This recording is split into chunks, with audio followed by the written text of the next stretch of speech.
대법원이 자동차 종합보험에 가입해 교통사고로 인한 처벌을 면제받더라도 도로교통법에 따른 범칙금을 내지 않았다면 별도로 처벌할 수 있다는 판단을 내놨다. 대법원 2부 주심 박영재 대법관은 지난 10월 31일 A씨에 대한 검찰의 공소를 기각한 원심 판결을 파기하고 최근 사건을 서울중앙지법으로 돌려보냈다. 재판부에 따르면 A씨는 2022년 4월 25일 서울 서초구에서 운전하던 중 도로교통법을 위반해 진로를 변경했다가 사고를 낸 혐의로 기소됐다. A씨는 종합보험에 가입된 상태였기 때문에 교통사고처리 특례법에 따라 처벌을 면했다. 특례법 4조는 뺑소니 등 특별한 경우가 아니면 종합보험 가입 운전자를 사고를 이유로 형사처벌할 수 없다고 정한다.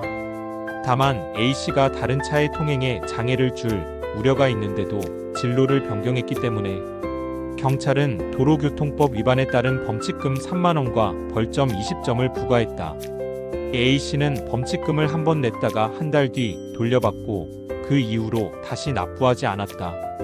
벌점 20점이 부당하다는 이유를 댔다고 한다.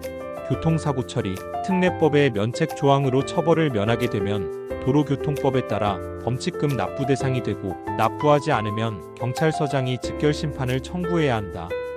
경찰은 즉결심판을 청구했으나 법원이 이를 기각하자 법에 따라 A씨를 검찰에 송치했고 결국 A씨는 도로교통법 위반 혐의로 재판받게 됐다. 1심은 혐의를 인정하되 죄질이 가볍다고 보고 벌금 10만원의 선고를 유예했다. 그러나 2심 법원은 검찰의 기소가 위법하다며 기각했다. 당시 재판부는 교통사고처리 특례법에 따라 기소할 수 없는 상황에서 검찰이 도로교통법 위반 혐의만 따로 빼내어 기소한 것은 부당하다고 봤다. 대법원의 판단은 달랐다.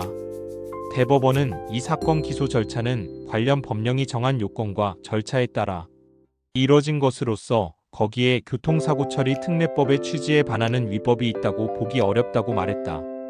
교통사고처리 특례법과 도로교통법은 별개의 법이며 경찰과 검찰은 도로교통법 위반자가 범칙금을 내지 않는 경우의 처리 규정에 따라 적법하게 사건을 처리했으므로 문제가 없다는 이유에서다. 검사가 처음부터 A씨를 재판에 넘긴 것이 아니라 A씨가 납부한 범칙금을 회수했기 때문에 법에 따라 기소할 수밖에 없었던 상황도 근거가 됐다.